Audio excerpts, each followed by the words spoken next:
আজকে যারা খাবারে কম তেল পছন্দ করেন তাদের জন্য একটা রেসিপি নিয়ে চলে এসেছি। চলুন তাহলে রেসিপিটা দেখা যাক।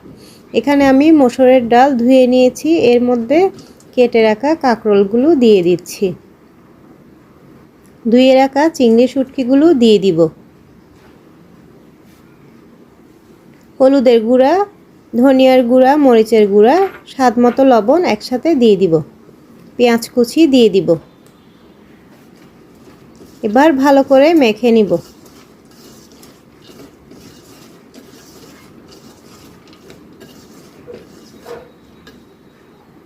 মাখা হয়ে গিয়েছে, এবার পানি দিয়ে দিব।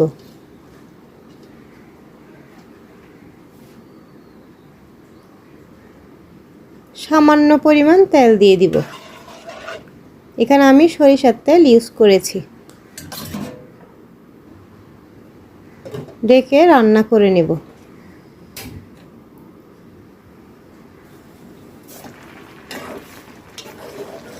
এবার একটু নেড়ে নিব।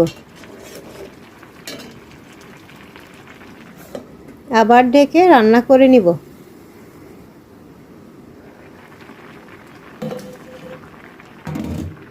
এর মধ্যে কেটে রাখা ঢেঁড়সগুলো দিয়ে দিব।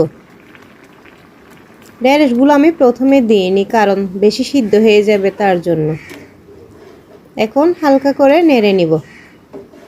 নেড়ে ঢেকে 5 মিনিটের মতো রান্না করে নিব।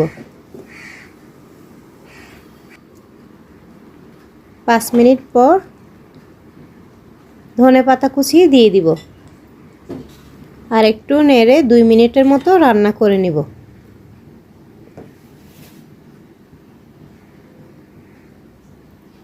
আমার রান্নাটা হয়ে গিয়েছে।